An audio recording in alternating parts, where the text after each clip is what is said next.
Caros amigos e amigas, bom dia para todos.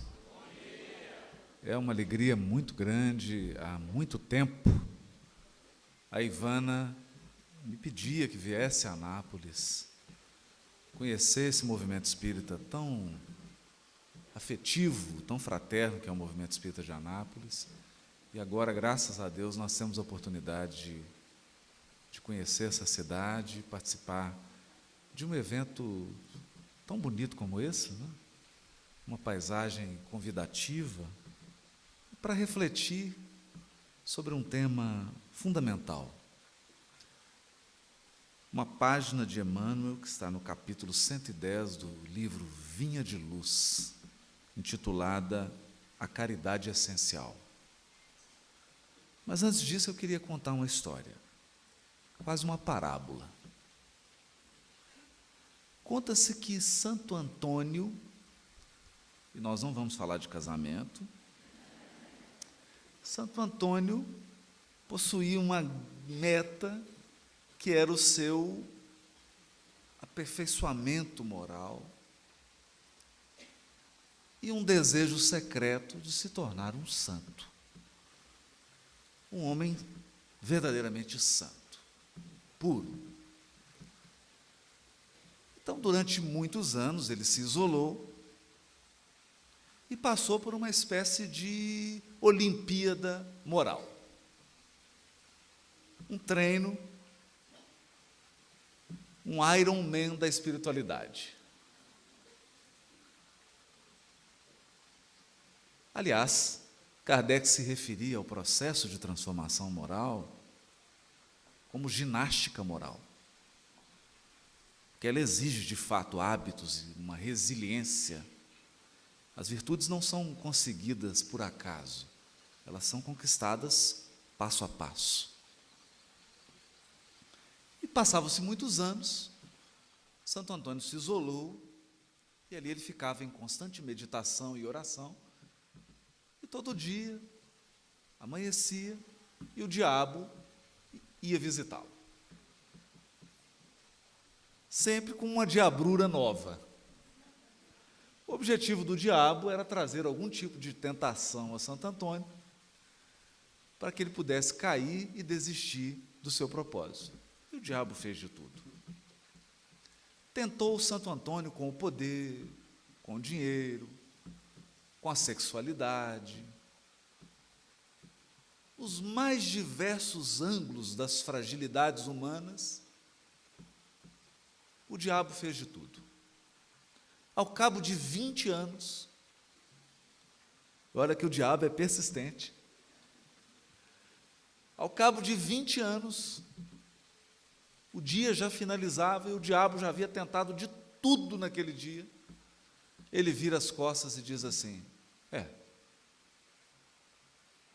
com esse homem realmente não tem jeito. Vira as costas e começa a ir embora. Nesse momento, Santo Antônio se ajoelha, ergue as mãos para o céu e diz assim: Jesus, me tornei um santo. Quando o diabo escuta isso, ele fala, olha para trás e fala: agora eu tenho uma chance.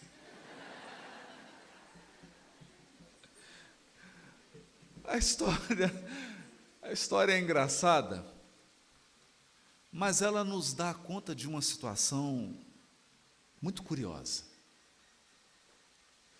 A mesma energia que está na base e que sustenta a criatura mais orgulhosa é a energia que está na base de uma criatura que dá os maiores exemplos de humildade. É a mesma força. O que há, então, de diferente? A maneira como essa energia é administrada.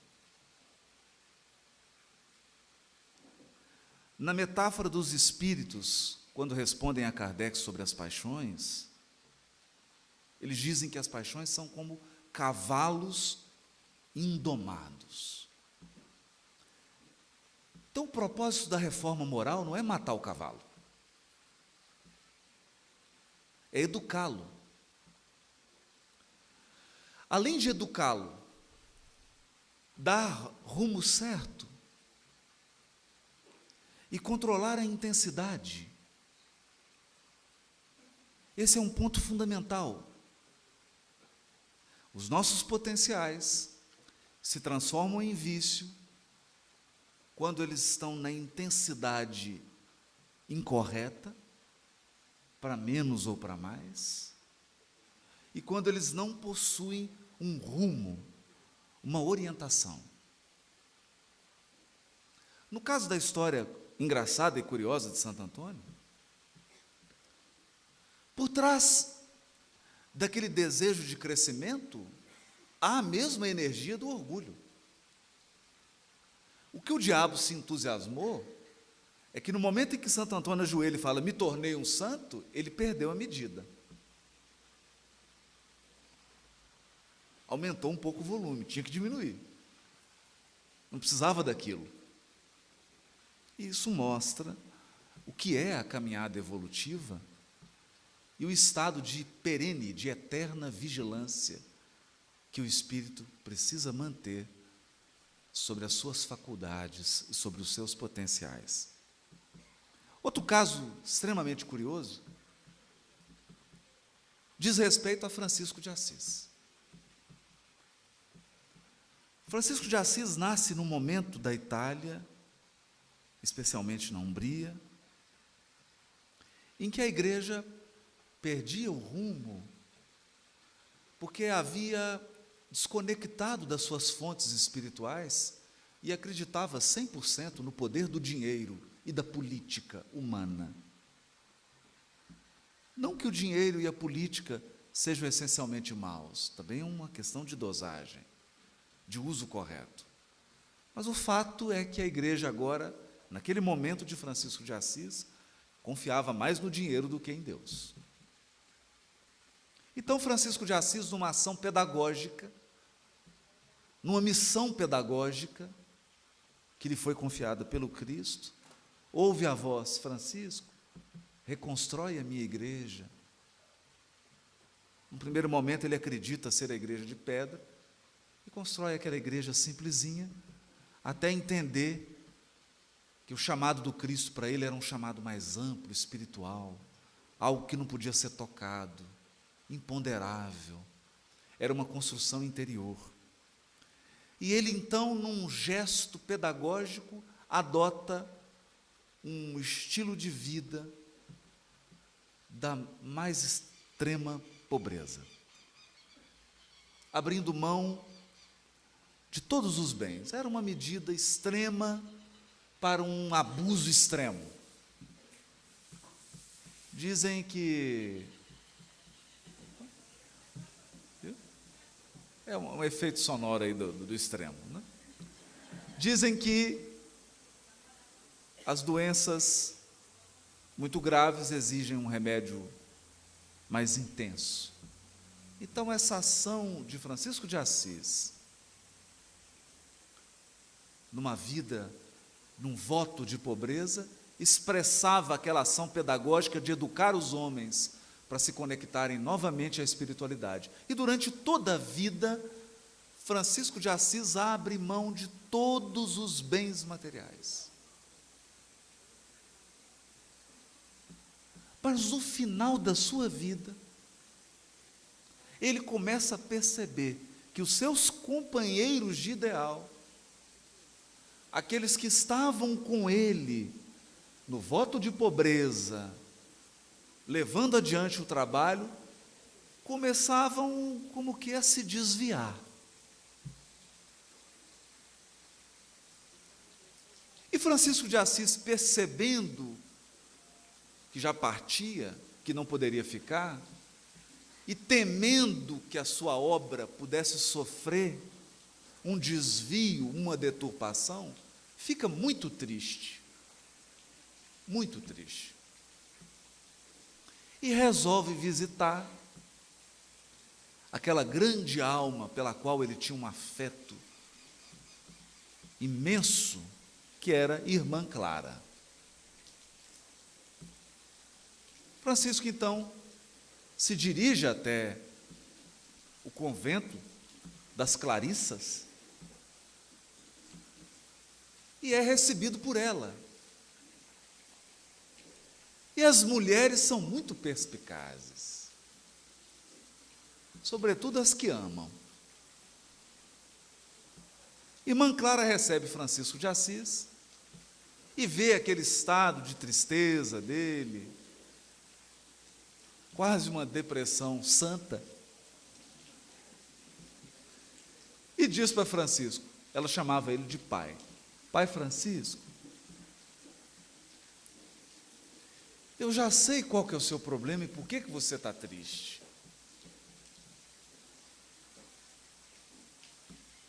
Você é uma pessoa muito apegada aos bens materiais.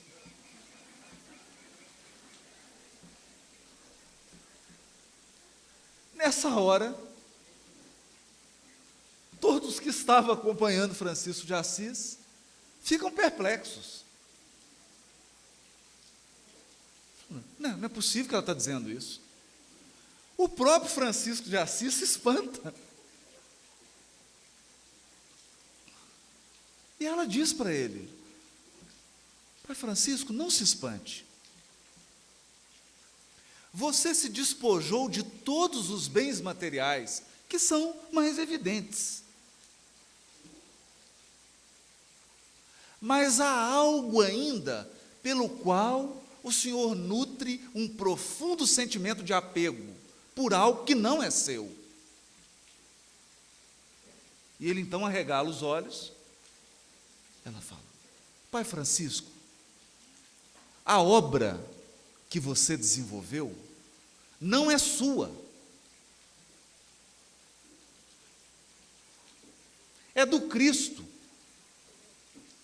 Então por que você está triste porque a obra vai se desviar?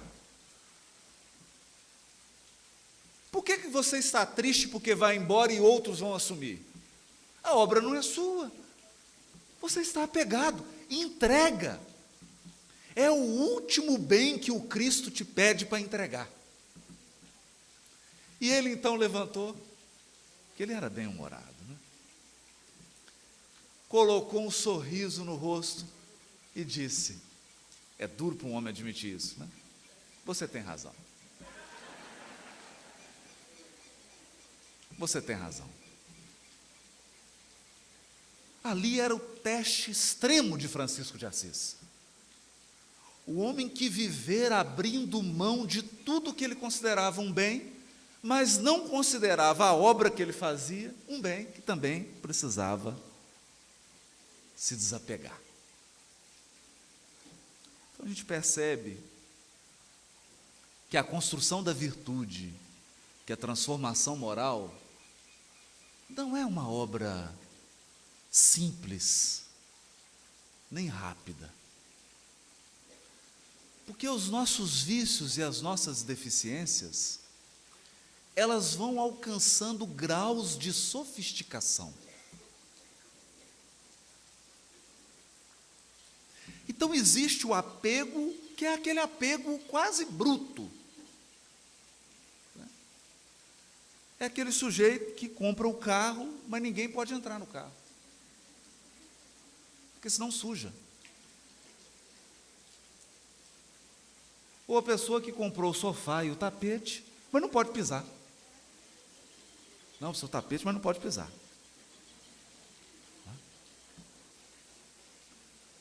Esse é um apego mais bruto.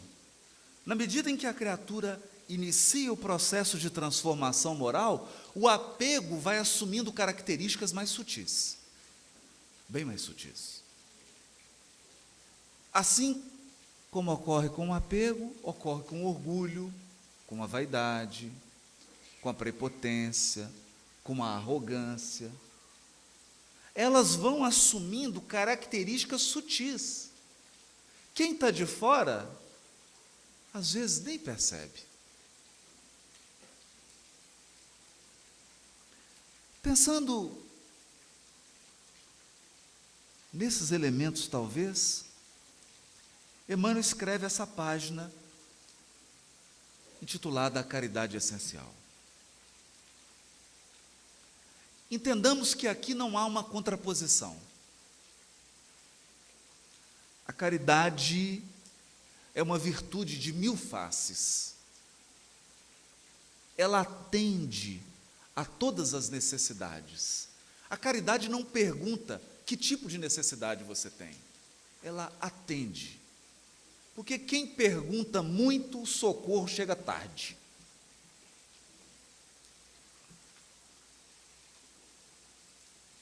Se a necessidade é de pão, vamos doar o pão. Assina lá os 50, vamos, ou mais, né? Essa necessidade, vamos atendê-la. Então não há aqui contraposição. Não existe disputa entre caridade material e caridade espiritual. Caridade é uma só. Mas ela se renova, ela improvisa. Caridade é igual coração de mãe, sempre cabe mais um. Mas Emmanuel nos chama a atenção para um ponto fundamental da caridade, e daí o título Caridade Essencial. Ele diz assim: em todos os lugares e situações da vida, a caridade será sempre a fonte divina das bênçãos do Senhor. Em todos os lugares, por isso que é sem fronteira. Todos os lugares. E todas as situações. Quem dá o pão ao faminto e água ao sedento, remédio ao enfermo e luz ao ignorante, está colaborando na edificação do reino de Deus, do reino divino, em qualquer setor da existência ou da fé religiosa a que foi chamado. Qualquer setor da fé religiosa a que foi chamado. A voz compassiva e fraternal que ilumina o espírito é irmã das mãos que alimentam o corpo. Antes, porém, e aqui vem a sutileza, antes, porém, da caridade que se manifesta exteriormente nos variados setores da vida, pratiquemos a caridade essencial. Sem o que não poderemos efetuar a edificação e a redenção de nós mesmos. Trata-se da caridade. Qual é a caridade essencial? Trata-se da caridade de pensarmos, falarmos e agirmos segundo os ensinamentos do Divino Mestre no Evangelho.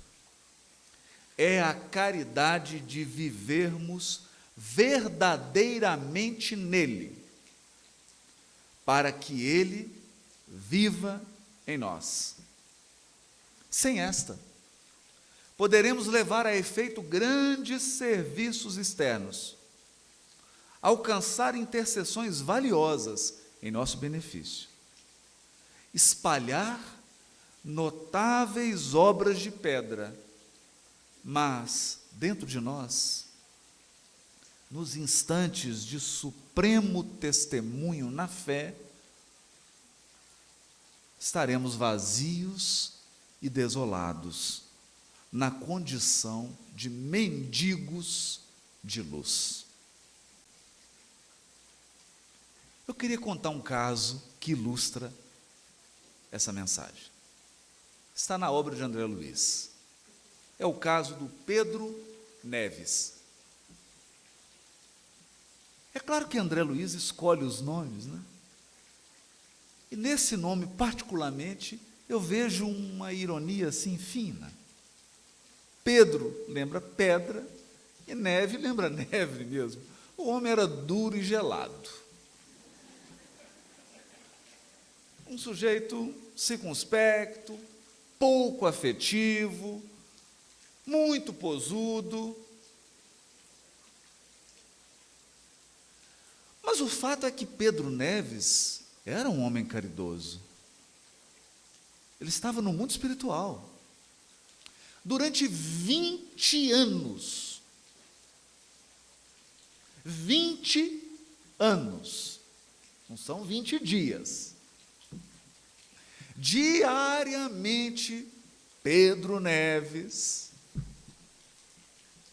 fazia a caridade da assistência fraternal através da conversa, do diálogo fraterno.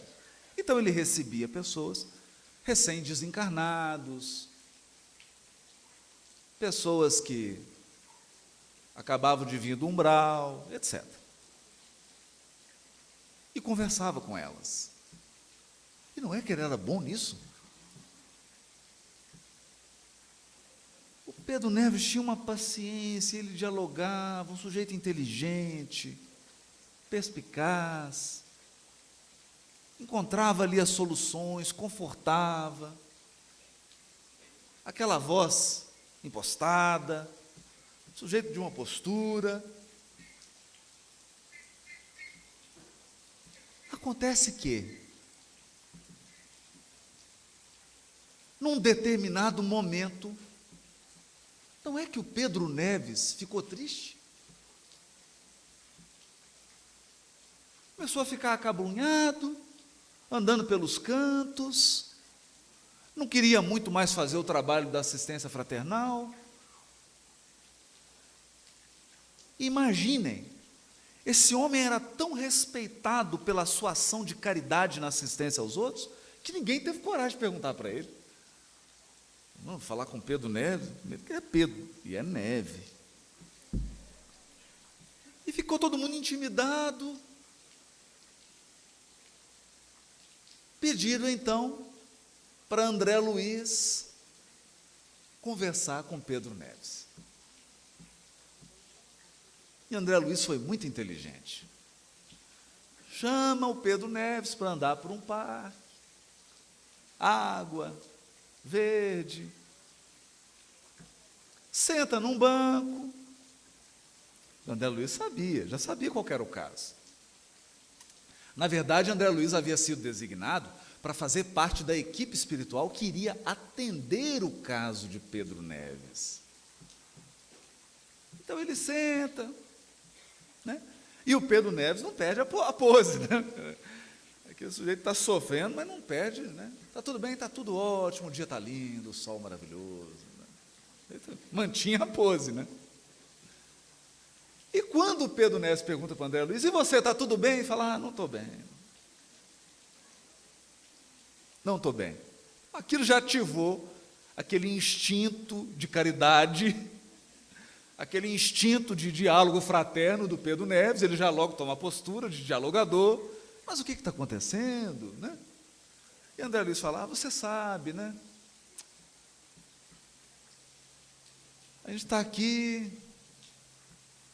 mas a família, os seres que a gente ama, estão na terra, passando por dificuldades, ou fazendo a gente passar dificuldades, como é o meu caso, né?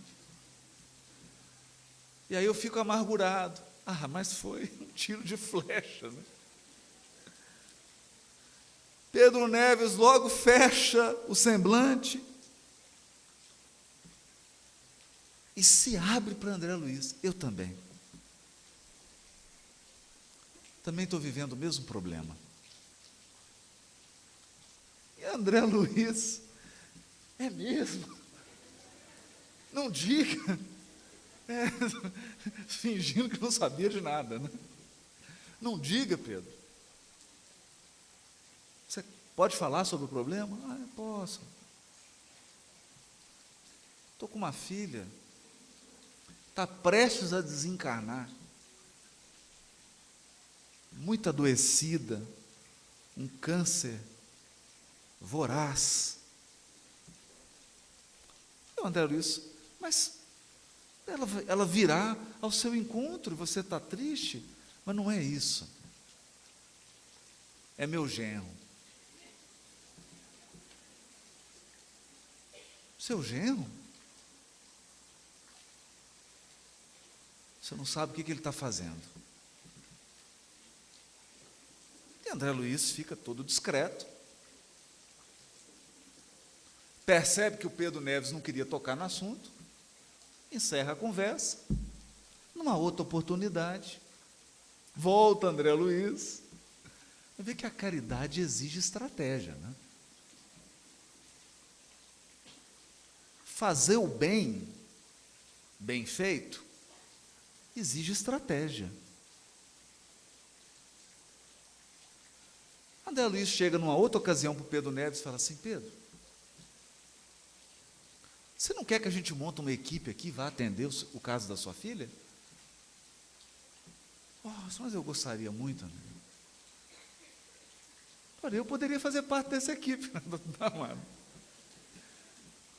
gente chama um benfeitor, um ministro de nosso lar. Que ótimo. E vão, então, atender ao caso de Pedro Neves. O que chama atenção aqui? Pedro Neves estava há 20 anos no trabalho de caridade no mundo espiritual. 20 anos. Vamos acompanhando aqui. Qual que era o problema? O problema era o seguinte: a filha de Pedro Neves era casada. E o Pedro Neves, já deu para perceber, Pedro Neves era um homem para lá de formal. Então a gente imagina que o genro dele, para conversar com a filha dele, teve que pedir primeiro autorização para a família, aí fez um almoço, queria conversar com a sua filha, conversar, né? Conversar. Aí começou a conversar, passado um ano, um outro almoço para pedir em namoro. Tem um homem formal, tradicional. Ele desencarna, a filha estava prestes a desencarnar. Dentro de casa, o genro cuidava dela. Ele cuidava dela e da amante, que ele já tinha levado também para dentro de casa. Ele cuidava das duas, muito bem até. Não é? Ele dava o remédio, atendia ela num quarto e ia para a amante para o outro quarto, sem que ela soubesse que havia um amante dentro de casa. E aquilo era uma punhalada no peito do Pedro Neves. Quando ele tomou conhecimento daquilo no mundo espiritual, ele ficou perturbadíssimo. Perturbadíssimo.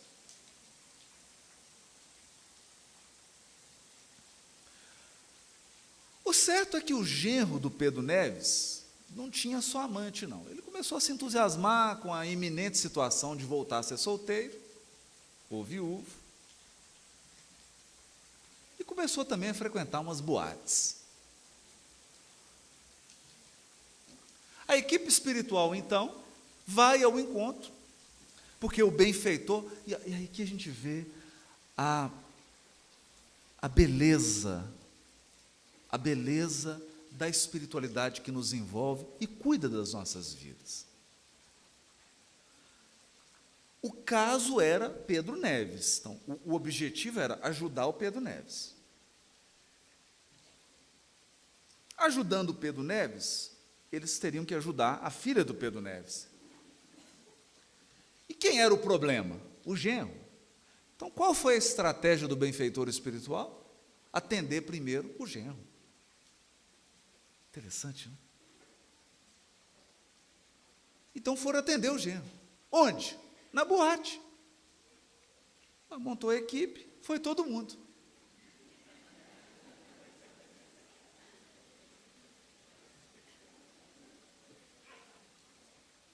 Aquilo, imaginem a cara do Pedro Neves. Entra na boate, Pedro Neves já mal-humorado. Quando ele vê o genro nos braços de uma bela moça que trabalhava na boate. Vocês não acreditam que o Pedro Neves deixa de ser Pedro e deixa de ser Neves? O homem vira um vulcão.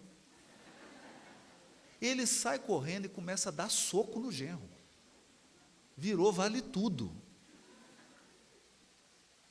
Evidentemente que o genro não sentia o soco físico, porque o Pedro Neves estava desencarnado. Sentia talvez aquela energia.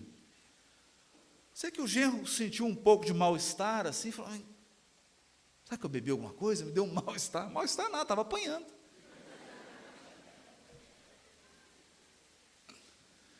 Do Pedro Neves, quem visse o Pedro Neves todo, meu irmão, o que está acontecendo? Vocês têm 20 anos. Minha irmã, qual que é o problema que lhe faz chorar? Vi ali o Pedro Neves, um boxeador, e achar estranho. O benfeitor olha, André Luiz fica pálido. Do meio da boate se levanta uma senhora desencarnada. Um espírito iluminado. Era o anjo guardião da boate.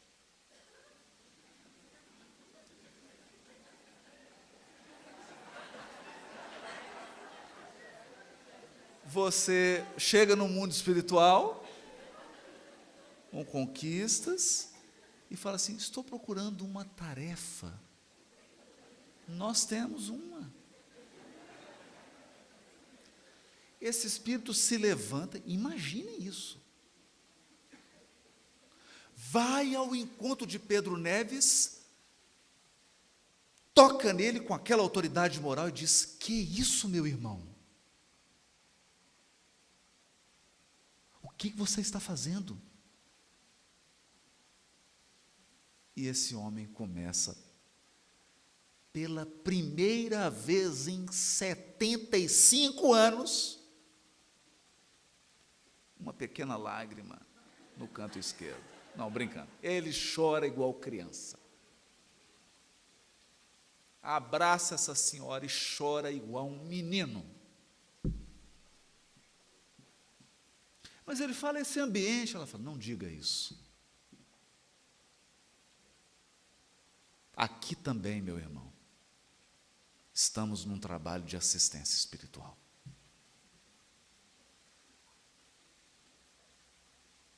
Não veja aqui inimigos seus, veja aqui seus irmãos caídos, transviados, sem rumo, não inimigos.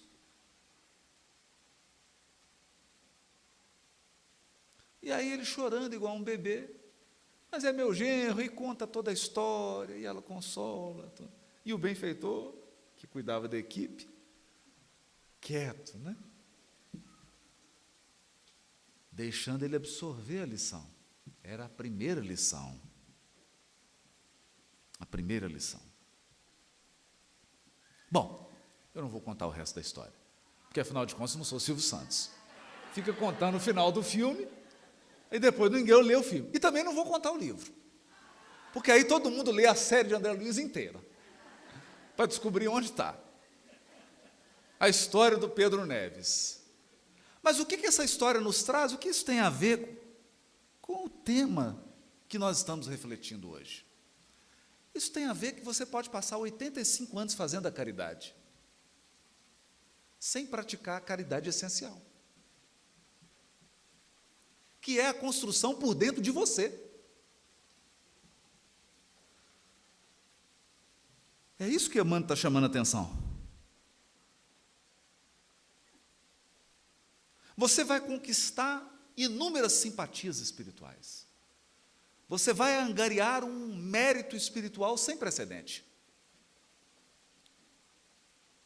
Mas se você não edificar por dentro, isso significa, se você não prestar atenção nos seus pensamentos, nos seus sentimentos, na sua conduta, na sua atitude perante a vida, sem máscaras, sem o teatro da vida. Sem o teatro. É você sozinho. Só você. Quando você olha para dentro e percebe quem você é de verdade, qual é o seu verdadeiro tamanho, quais são suas reais necessidades de aprimoramento, quais são as suas limitações e qual a dimensão de cada uma delas.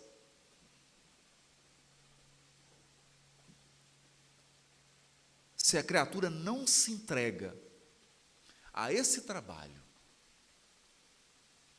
de laborar, nós podemos dizer que é a lavoura interna, a lavoura interior. A lavoura interior é o trabalho silencioso e oculto que ocorre dentro de nós. Dentro de nós. Sem isso, o essencial ficou para trás. Talvez seja isso que o Cristo queria nos ensinar quando visitou as duas irmãs em Betânia, Marta e Maria. Quando ele entra na casa, qual que é a atitude de Maria? Ela ficou quietinha, sentou com Jesus aqui, pode cair o mundo, eu não vou fazer nada. E a Marta? E ela limpa e arruma, é a fazedora. Só na ação externa. Evidentemente que todo o nosso processo de transformação moral deve culminar numa ação externa. É óbvio. É óbvio. Nenhum processo de transformação íntima com o Cristo se completa se não se expressar exteriormente. Mas se expressar só exteriormente e não houver construção interna, aí nós temos um problema sério. Um problema seríssimo. Essa construção por dentro, essa atenção ao que vai no íntimo, é o que nos chama a atenção, o benfeitor, se referindo à caridade essencial. É o recado de Jesus: Marta, Marta, estás cansada e afadigada com muitas coisas, mas uma só é necessária. Uma só. Esse ponto é extremamente relevante, porque o mandamento divino é: ama o teu próximo, ama o teu próximo como a ti mesmo. Aqui há uma longa jornada. Uma longa jornada. Esse mandamento não é um mandamento fácil de se cumprir.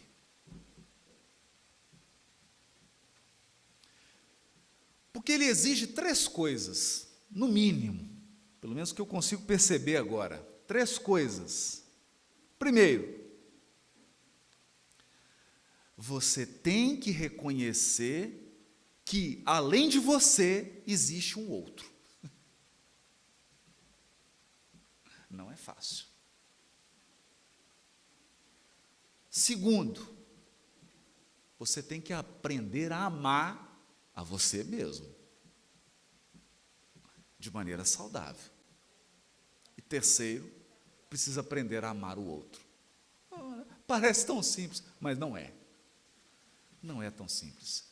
Quando nós reencarnamos e somos ainda bebezinhos, a gente tem uma certa dificuldade de reconhecer que existe mais alguém além da gente. O bebê, ele acredita, não, ele tem certeza absoluta que a mãe é ele. Porque ele ficou no útero, ligado a ela pelo cordão umbilical. Quem respirava por ele? Ela. Quem se alimentava por ele? Ela. Então ele tem certeza que a mãe é uma extensão dele.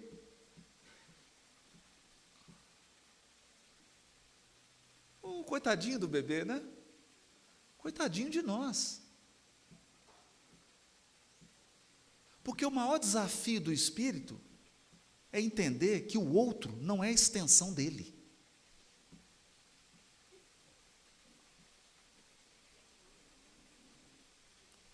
Então você acha que o sorvete de manga é maravilhoso, mas o outro acha que é de morango.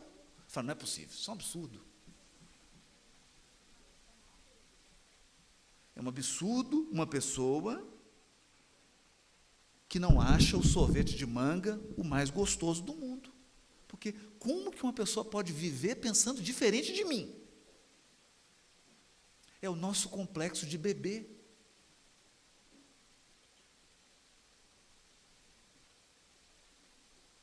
Perceber o outro é um desafio. Um desafio. Perceber o outro como um outro, talvez totalmente diferente de você. Ele não é sua extensão. Ele é um outro. Ele é um próximo.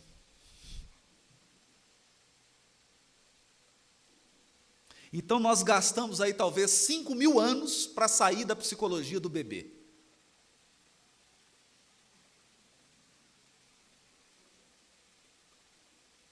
Muitos de nós estamos aí encarnados. A pessoa acha que a esposa é uma extensão dele, ou que o marido é uma continuação dela.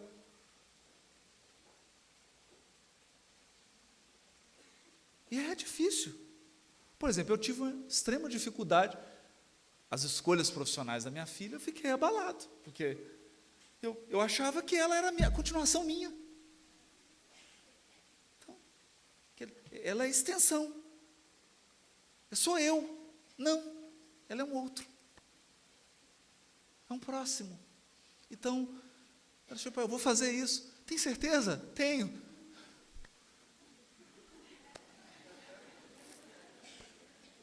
Certeza mesmo, filha? Tenho, pai, tem certeza. Tem certeza, filho. Então, estamos juntos, filha. Né? Estamos juntos. Para sair dessa psicologia de bebê.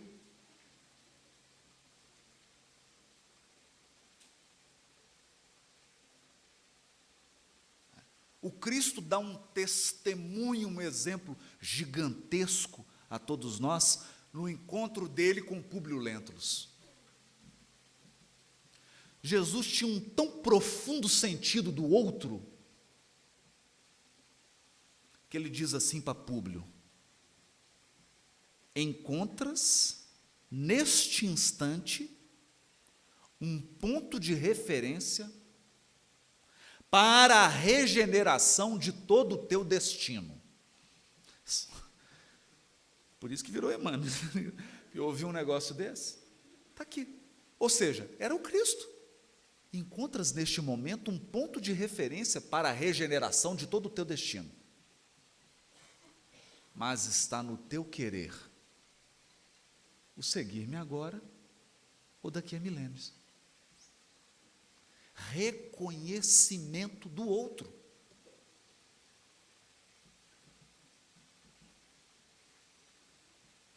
Não é? Porque naquele momento, se o Roberto Carlos estivesse do lado e perguntasse assim, quem é o cara? Jesus diria, esse cara sou eu. Não é? Era a referência espiritual, não tinha outro. Não tinha outro, mas Jesus não impõe isso. Ele não impõe isso. Ou alguém aí já foi visitado por Jesus e falou assim, escuta aqui, Presta atenção, eu sou Jesus. Eu sou o guia, modelo da humanidade. Eu vou perder a paciência com você. Você me segue agora. Você está entendendo o que eu estou te dizendo? Jesus faz isso? Não. Você é o outro.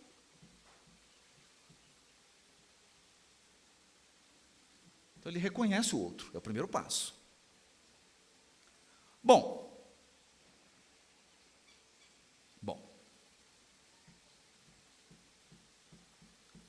Quem já não presenciou alguém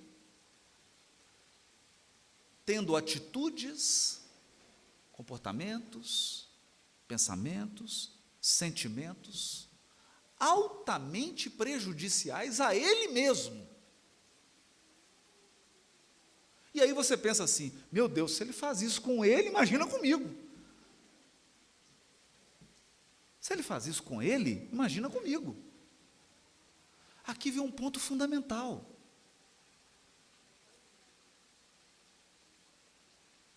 Se você não se percebe amado por Deus,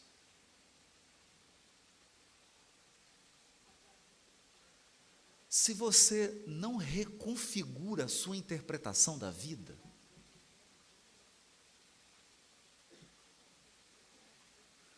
se você não se transforma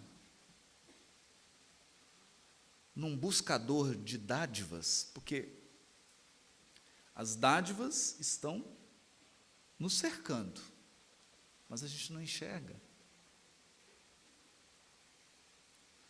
Então é preciso buscá-las. Buscá-las. E aí começa a acontecer os paradoxos mais impressionantes. Você está com muita saúde e fala assim: eu sou uma pessoa muito infeliz porque não tem dinheiro. Mas você tem saúde? Porque saúde o quê? Eu quero dinheiro. Aí você tem o dinheiro e perde a saúde. E tem uma doença que não há dinheiro nenhum nesse planeta que consiga resolver seu problema. Você fala: eu sou um ser muito infeliz. Tenho dinheiro, mas não tenho saúde.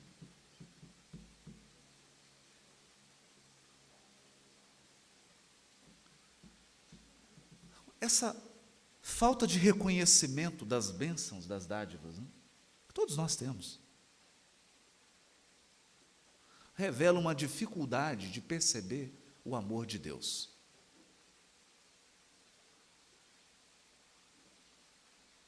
Porque o amor de Deus não é um amor piegas. Ele não vai te dar tudo o que Ele quer, que você quer. Aliás, Oscar Wilde, muito irônico, tinha uma frase brilhante. Ele dizia assim: se Deus quiser te castigar de verdade,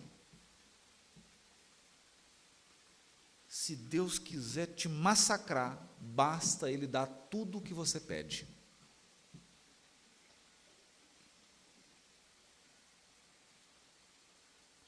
Então, o amor de Deus é um amor que transita com muita naturalidade entre o sim e o não.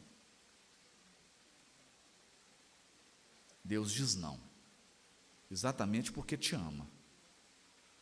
Ou melhor, Deus diz: agora não. Agora não.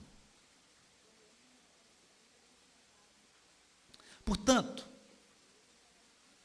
perceber esse amor divino, cuidando dos nossos destinos, é condição essencial para você olhar para você mesmo com amor e generosidade.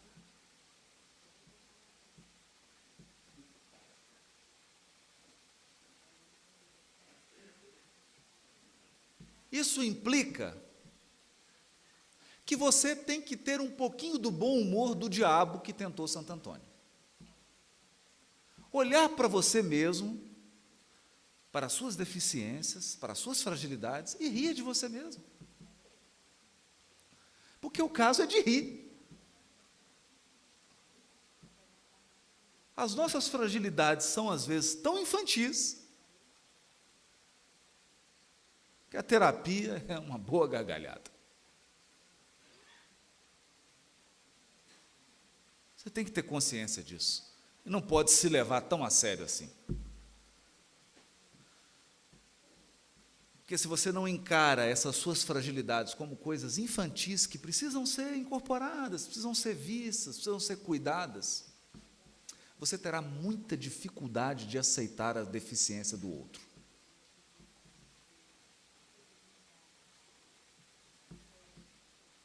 Correndo o risco aqui de parecer superficial, talvez seja esse um problema do Pedro Neves, não? O Pedro Neves se acreditava um homem tão bom, tão correto,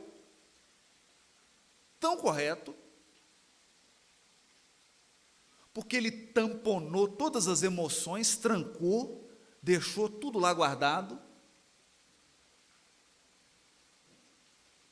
colocou toda a sujeira debaixo do tapete, escondeu todas as vasilhas sujas e disse assim: está tudo limpo. E quando alguém faz isso, tem dificuldade para aceitar a sujeira do outro. Até que ele se viu numa boate, praticando MMA com o genro. Deve ter sido muito doloroso para ele. Mas ali começava a lição de amor ao próximo. Porque naquele momento, Pedro Neves tirou a sujeira debaixo do tapete, tirou os pratos sujos, abriu os porões e viu que ele não era um homem assim tão puro quanto ele imaginava. E começa então o verdadeiro trabalho da purificação interior, que é um trabalho que requer humildade, persistência, paciência, resignação, aceitação. E talvez, quando ele percebeu tanta mazela dentro dele, ele olhou para o genro com mais compaixão. Com mais compaixão.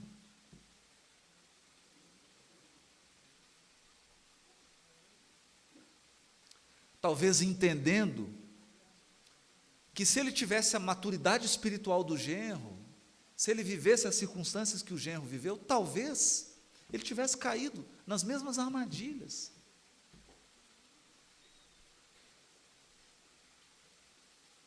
Então, essa caridade é essencial. Por isso, Emmanuel nos diz assim: cultura é a soma de lições infinitamente repetidas no tempo. Infinitamente repetidas no tempo. Virtude é o resultado de experiências incomensuravelmente recapituladas na vida. Quer dizer, virtude é uma maratona.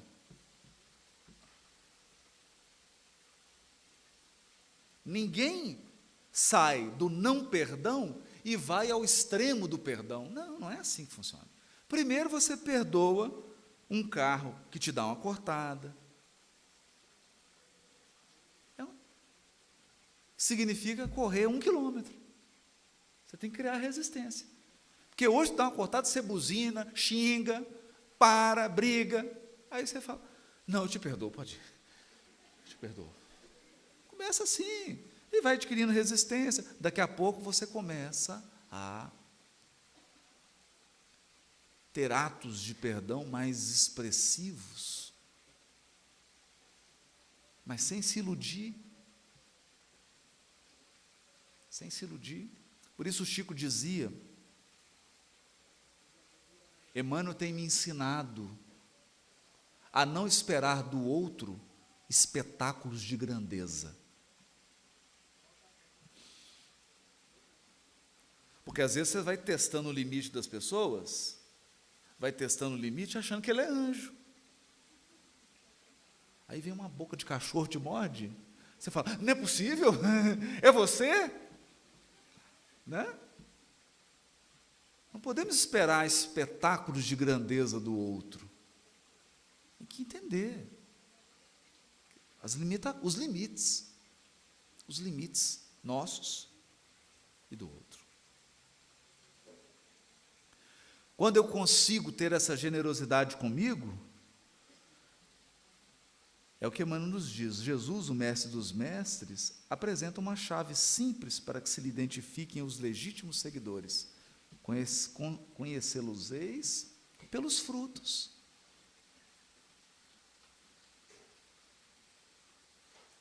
Quando eu faço esse trabalho interior, aí sim, eu olho para o outro, que eu já reconheço que é um outro,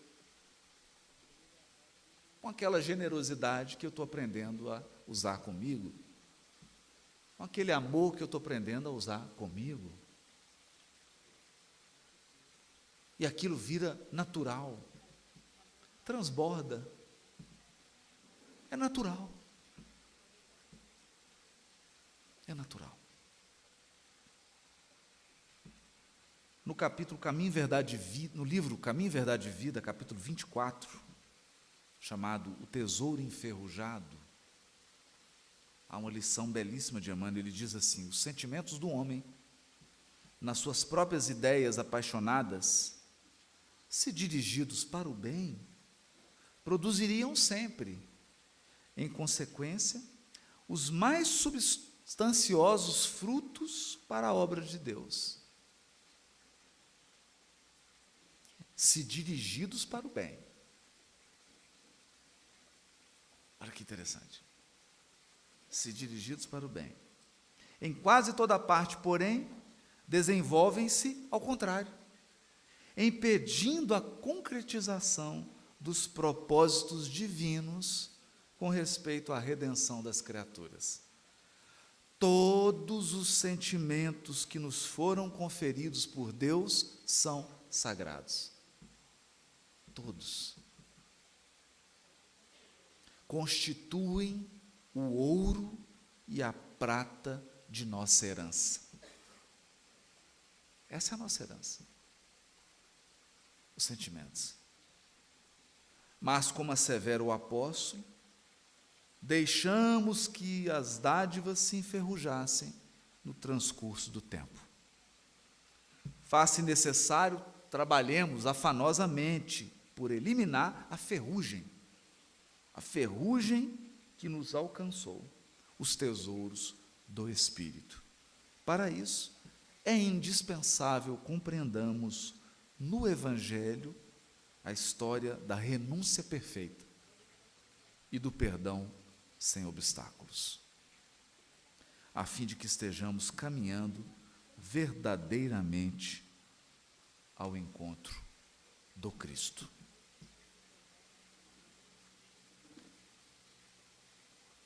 Por isso, encerrando, voltando ao início, todas essas dádivas do nosso tesouro íntimo, que são os nossos sentimentos, precisam de rumo certo e de um ajuste na sua intensidade, direção e intensidade.